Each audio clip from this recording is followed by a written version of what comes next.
대전 중앙로 지하상가 상인들은 오늘 대전시 의회에서 기자회견을 열고 대전시의 경쟁 입찰 중단을 요구했습니다.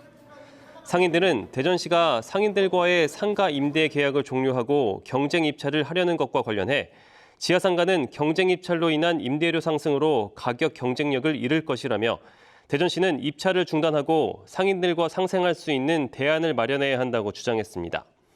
상인들은 기자회견 뒤 이장우 시장과 면담을 요청하는 과정에서 시청 관계자들과 충돌하기도 했습니다. 김재선 대전 중구청장이 소상공인 시장진흥공단의 유성구 이전 중단을 다시 한번 촉구했습니다. 김 청장은 그동안 소진공 이전을 반대하던 대전시가 중구와 한마디 협의 없이 소진공과 타협하는 모습을 보이는 것은 중구민과 소상공인을 기만하는 행위라고 비판하고 소진공은 지역의 혼란을 가중시키지 말고 현재의 자리에 머물러야 한다고 주장했습니다. 김 청장은 지난 17일 중소벤처기업부 장관과 만난 자리에서도 소진공 이전 반대 의견을 전달했습니다.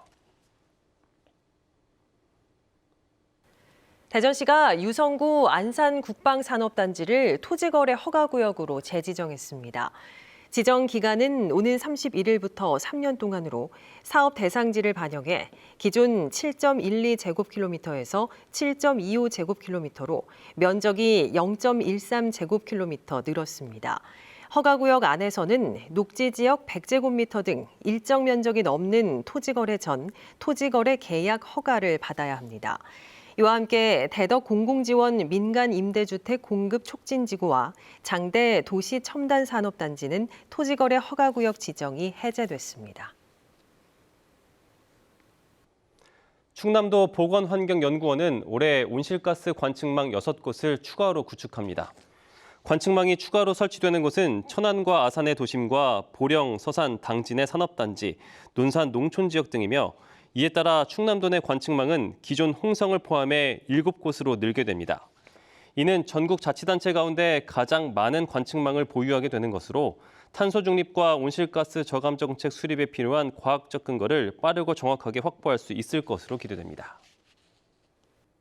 대전시와 건양대병원이 건양대병원 신관에 의료데이터 안심존을 구축했습니다. 의료데이터 안심존은 개인정보 문제로 접근이 어려운 의료데이터를 지역기업이 쉽고 안전하게 활용할 수 있도록 보안이 강화된 폐쇄 공간에서 제공하는 시설로 과기정통부 공모 선정에 따라 구축됐습니다. 대전시는 2027년까지 1차, 2차, 3차 의료기관이 진료 정보를 교류할 수 있는 의료정보 연계 활용 플랫폼도 구축할 계획입니다. 천안시가 본격적인 영농철을 맞아 식물 바이러스 매개충 관리에 각별한 주의를 요청했습니다. 진딧물이나 총체벌레 등 매개충에 의해 전염되는 식물 바이러스병은 걸리면 괴사하거나 입말림 등의 증상이 나타나 수확량과 상품성을 떨어뜨리는 게 특징입니다. 천안시는 천안에서도 해마다 오이, 멜론, 고추 등에서 식물 바이러스병 피해가 나타나는 만큼 선제적인 방제와 증상 확인 시 신속한 신고를 요청했습니다. 살아있는 강아지 6마리가 비닐봉지에 담겨 태안의 한 바닷가에 버려져 경찰이 수사에 나섰습니다. 태안동물보호협회는 어제 오전 태안군 안면읍 샛별해수욕장 인근을 지나던 A씨가 낑낑대는 소리를 듣고 확인한 결과 갓 태어난 것으로 보이는 강아지 6마리가 빈 소주병, 맥주캔과 함께 비닐봉지에 담겨 있다며 협회 측에 신고했다고 밝혔습니다. 협회는 당시 강아지들이 묶인 비닐봉지 속에서 숨을 제대로 쉬지 못한 탓에 청색증이 나타나기도 했지만 생명에는 지장이 없다며 현재 임시 보호하고 있다고 밝혔습니다. 어제 육군 32사단에서 있었던 수류탄 폭발 사고와 관련해 육군이 조사에 나섰습니다. 군 당국은 경찰과 합동 감식을 벌인 데 이어 목격자 진술과 CCTV 화면 등을 통해 사고 원인을 조사하고 있습니다. 또 수류탄을 수거해 국립과학수사연구원에 정밀 감식을 의뢰하고 부대의 병력 관리 상황 등을 살피고 있습니다. 어제 오전 10시쯤 세종시에 있는 32사단 신병교육대에서 훈련 중 수류탄이 터져 훈련병 1명이 숨지고 소대장 1명이 다쳤습니다. 세종에서 불법으로 드론을 날리다 적발되는 사례가 잇따르고 있습니다. 세종 남부경찰서는 지난 18일 비행 금지 구역인 세종시 나성동에서 승인을 받지 않고 드론으로 아파트를 찍던 A씨를 적발하는 등 최근 3년간 세종에서 불법 드론 촬영 20건이 적발됐습니다. 정부 세종청사와 이응다리 등 세종 신도심 지역 대부분은 비행 금지 구역으로 드론을 촬영하려면 사전 승인을 받아야 합니다. 대전시가 지역 원로 예술인 조평휘, 임봉재 작가와 작품 기증 양해각서를 체결했습니다. 이에 따라 조평휘 작가는 작품 100여 점과 자료 200여 점, 임봉재 작가는 작품과 자료 100여 점을 대전시에 무상으로 기증하고 대전시는 향후 원로 예술인 특화 전시관 조성에 작품과 자료를 활용할 계획입니다. 조평휘 작가는 목원대 교수로 재직하며 후진 양성에 헌신하고 임봉재 작가는 대전시립미술관 초대 관장을 역임하는 등 지역 대표 원로 예술인으로 꼽히고 있습니다. 지난달 대전 지역 수출은 감소하고 세종과 충남은 증가한 것으로 나타났습니다. 무역협회 수출입 보고서를 보면 지난달 대전의 수출 실적은 3억 3천만 달러로 지난해 같은 시기보다 9.5% 감소했습니다. 반면 세종은 화장품과 합성 수지를 중심으로 8.6% 증가한 1억 1천만 달러, 충남은 반도체를 중심으로 18.6% 증가한 68억 2천만 달러를 기록했습니다. 아산시가 관내에 폐기물 매립장을 신설하려는 업체와의 행정소송에서 최종 승소했습니다. 이에 따라 영인면에 추진되던 폐기물 매립장 건립 사업은 완전히 백지화됐습니다. 아산시는 앞서 2020년 한 폐기물 처리 업체의 매립장 신설 계획에 대해 환경 훼손을 이유로 부적정 통보를 했습니다. 이에 반발한 업체가 행정심판을 냈지만 1심에서 아산시가 승소한 뒤 최근 항소를 취하하면서 1심 판결이 그대로 확정됐습니다.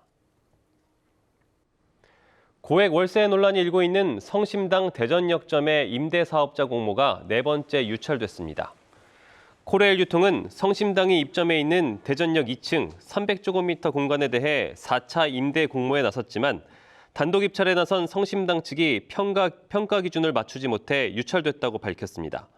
지난달 임대 계약이 끝난 성심당 대전역점은 응찰업체가 없으면 운영을 연장할 수 있다는 규정에 따라 오는 10월까지 연장 운영됩니다. 의대 증원을 포함한 충남대학교의 학칙 개정안이 학무회의 심의를 통과했습니다. 충남대는 의과대 의예과 입학 정원을 기존보다 90명 증원한 200명을 선발하는 내용을 학칙에 반영했으며 내년도에 한해 절반인 45명만 증원해 155명을 모집하기로 했습니다. 개정된 충남대 학칙은 오는 30일 대학 평의원에 심의를 마치면 최종 확정됩니다. 자신의 자녀가 왕의 DNA를 가졌다며 특별 대우를 요구하는 등 담임교사에게 갑질을 해 논란을 빚은 교육부 사무관 A씨에게 정직 처분이 내려졌습니다. 인사혁신처 중앙징계위원회는 최근 A씨에게 정직 3개월 처분을 통보했습니다. A씨는 2022년 아동학대 신고로 담임교사가 직위 해제된 뒤 새로 부임한 교사에게 편지를 보내 자녀가 왕의 유전자를 가졌다며 왕자에게 말하듯 해달라고 요구한 사실이 알려져 논란을 빚었습니다. 의대 정원 증원에 반발한 전공의 이탈이 석 달 넘게 이어지는 가운데 충남대병원이 비상진료 체계를 1단계에서 2단계로 격상하기로 했습니다. 충남대병원은 전공의 이탈 이후 지난해 같은 기간에 비해 입원 환자가 36.4% 줄고 월 100억 원대 손실이 발생하고 있다고 밝혔습니다. 대전과 세종 충남 지역은 오늘 구름 많겠고 오전까지 짙은 안개가 끼는 곳이 있겠습니다. 낮 최고 기온은 대전과 공주, 금산 28도, 홍성 27도, 천안 26도 등 23도에서 28도로 다소 덥겠습니다. 미세먼지 농도는 모든 지역에서 보통 수준을 나타내겠습니다. 주말인 내일은 대체로 흐리겠고 아침 최저 기온은 14도에서 17도, 낮 최고 기온은 22도에서 26도로 오늘보다 1, 2도가량 낮겠습니다.